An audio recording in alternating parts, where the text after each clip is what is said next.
Hello everyone, welcome back to The Budget Sportsman. Thank you so much for joining me on today's video where I'm going to be giving you my review of the most expensive trail camera that I've ever owned or reviewed on this channel. This is the Campark T150 coming in at $130. However, this camera does have a pretty unique set of features, so let's dive in and find out whether this camera is worth the coin. Okay, so right up front here, I do want to give you a disclaimer and tell you that Campark did send me this camera for free to review on the channel. Now, I've said before on this channel that I typically like to buy budget-friendly cameras, some of the cheapest cameras I can buy, as long as they're good enough to really tell what's coming in front of the camera so that I can cover more properties or more area on that property to find the best places for me to hunt. But I realize not everybody watching this video has the same philosophy or same trail camera strategy that I do, and so I thought, you know what? Why not give this a review, because it certainly is different than anything I've used before. Like I said, it's got a very unique set of features that may make it worth the coin if you've got a little bit bigger budget or if you've got some very specific needs. Now, this camera I think has three main areas that it really shines, some unique set of features that may make it worth that $130 price tag. So let's go through those three unique features as we get started. The first one is probably pretty obvious, but this is a solar camera. As you can see, built right into the frame, very sleek design. There's a little solar panel on top, and built into the camera is a lithium battery. Now, before I go any further, I want to say that in addition to the lithium battery, this camera can also take 4 AA batteries, and I'll address that more as I go through this topic. So when I got this camera out of the box, it was basically completely dead. Before I put any AA batteries in, I tried flipping it on and it would power on, but basically go immediately back off because the batteries were low. I tried sitting it out in the sun for several hours and it basically did very, very little to charge the battery. So I plugged it into USB, got up to 100% and put it out in the woods. It's been out here for over 2 months now, and the battery, the internal lithium battery, is still at 100%. So clearly the solar panel is able to maintain that battery, but if you're trying to charge the battery from scratch, you're probably going to have to have it out in bright and direct sunlight for quite a time. Now, as I already mentioned, this camera does also take 4 AA batteries. So one of the things that you're going to see right inside the case of this camera is that it tells you that if you're in cold conditions or limited sunlight, it's recommended to back up the lithium battery with AA batteries. Now, I mentioned this camera has been out here for 2 months, and the internal lithium battery is still at 100%. However, the AA batteries are down about 80%. Now, one of the things that I find interesting is that I've been running this on video mode for almost that entire 2 months, running even longer videos than I normally would, 30 seconds and even 1 minute long videos, which, as you know, that is the best way to kill a trail camera battery quick, by putting that on video mode. Now, when I first had this camera out, I had it out over a field where there's plenty of sunlight, but most of the images or videos being taken were at night. So I'm wondering if that was ending up using the AA batteries more because it was at night, those IR bulbs are on, and it's really going to be a draw on that battery. Since then, I've had it back here in this spot, which is wooded, but it's a fairly open area of woods where it still gets sunlight, but the deer are more typically moving through this area during daylight hours. And since then, the AA batteries seem to have dropped a lot less than when I had it out on the edge of the field. Now, I don't know exactly how this camera prioritizes the lithium versus AA batteries. I'm only giving you my evidence over these last 2 months of use. So overall, I am really impressed that after 2 months of very heavy use with long videos, the solar panel is keeping that internal battery at 100%. I am really curious over the long term, 6, 8 months, a year, how long this will last without replacing those AA batteries or without the internal battery beginning to drain and lose its power. But overall, this is a really cool feature, especially for a camera that you might want to put somewhere and let it soak, and you're not going to go back in there often to check and change batteries.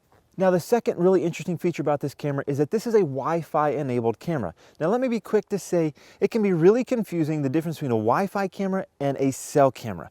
So a cell camera has a cellular antenna, it has a SIM card like your cell phone would have, and a connection to a cell network. And those kinds of cameras will send the pictures over the cell network to your phone pretty much in real time, within a few minutes of the picture being taken. I have a few of those cameras. That is not what this camera is. This is a Wi-Fi camera. Wi-Fi would be more similar to the wireless connection you have in your house, that once you leave there, you no longer have that connection.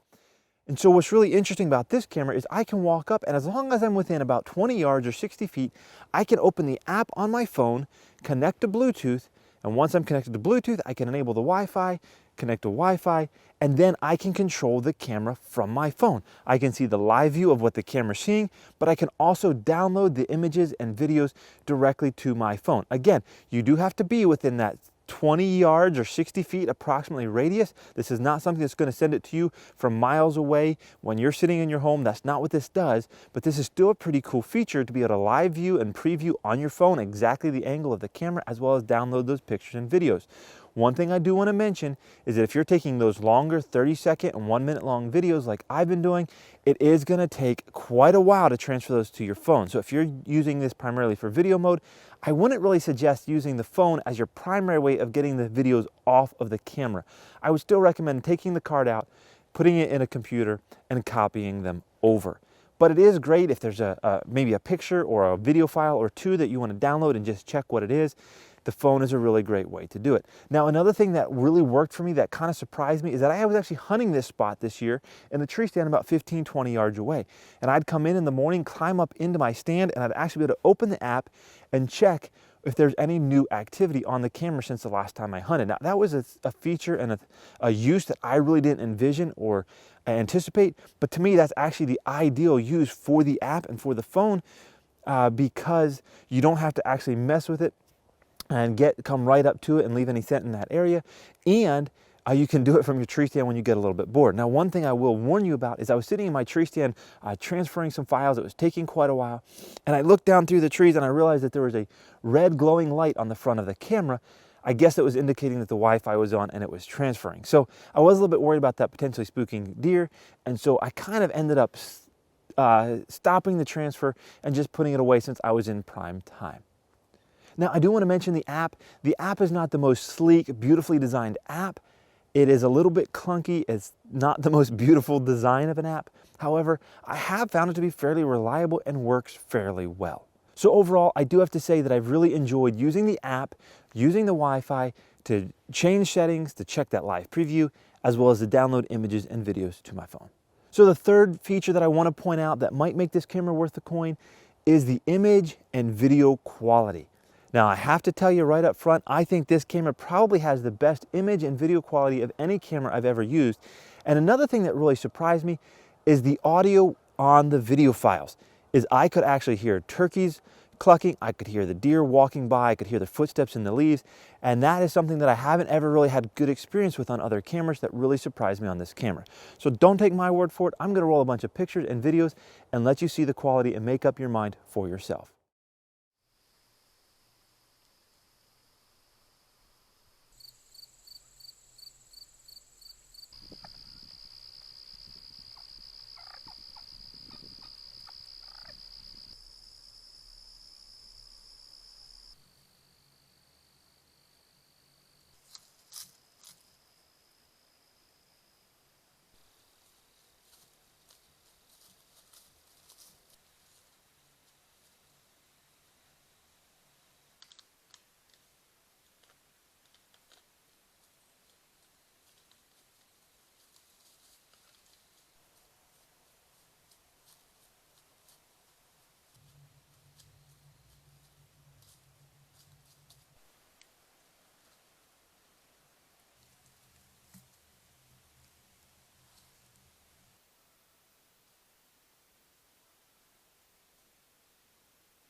All right, so I've given you the 3 highlight features of this camera that I believe are probably the reasons why this camera costs $130.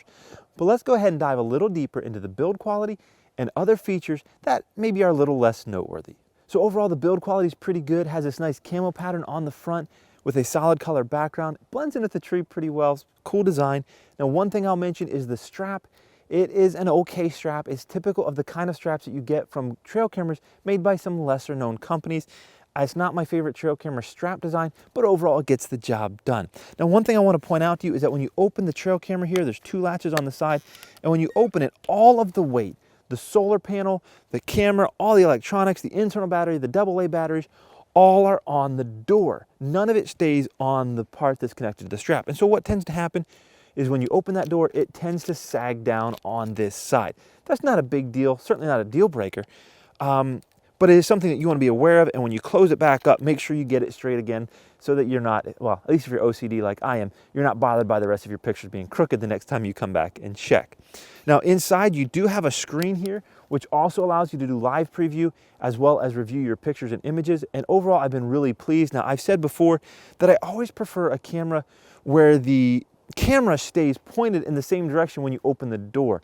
Obviously, when you open this door, the live preview really doesn't do you any good because now the camera's pointed in the wrong direction. Of course, you can set it up and trigger a video and then go back and review it, or like I said earlier, you can use your phone for that live preview, but the screen here, as far as using it for live preview, really doesn't do you a whole lot of good. Now, I have been really pleased with the user interface as far as reviewing pictures and videos. You can fast forward through clips, you can skip clips, you can stop in the middle of a clip. I know some cameras I have, it's almost like you can't stop them unless you play the video all the way through. I have no issues like that at all. The only real issue I have navigating the files on here is that you have to go up to go from most recent and go backwards in time. In my mind, that's a little bit backwards. I should be hitting the down arrow to go down through those file lists. But in this case, it's up. So maybe I'm just weird, but that's a little bit backwards to me. But once you get used to it, that's not a big deal. Now, other than that one complaint about the up arrow going backwards in time on the video files, I actually find the menu system to be really easy to navigate. The buttons are all very well laid out. And again, I do really enjoy being able to review the images on the screen. Another thing to point out is this camera has very clear date and time stamps when you're reviewing it on this little tiny screen. Again, another camera I have, you can see the videos, but on the tiny screen of the camera, it's really hard to make out date and time. This camera has a really clear display of the date and time even when you're viewing back those images and pictures on this tiny screen. Now, obviously, I could go into a lot more depth here and go into every feature and every setting in the menu, but for the sake of time, I just really wanted to go over the highlights of this camera. All right, so what's my conclusion on the Campark T150 camera? Well, I have to say, I've really been enjoying using this camera, and I might even be a little bit spoiled by this camera. I've really enjoyed the solar feature. I am curious to see how that holds up over a longer period of time, of a year, 6 months, or a year. I've really been enjoying the Wi-Fi, and I've been enjoying the great picture, video, and audio quality out of this camera. I have to say, this has been my favorite camera this year to come and check. It seems like I'm always getting some good, high-quality videos out of this camera, and I've gotten some good action on this camera as well this year, so it's really been a joy to come check. Does that mean it's worth $130? Well, that's a decision you're going to have to make for yourself, and I think it's largely going to depend on whether these features are something that you think are going to be beneficial to you and your trail camera philosophy. Hope you enjoyed this video. Let me know what you think of the video and the trail camera down in the comments, and until next time, remember to get off YouTube and get outdoors into God's great creation.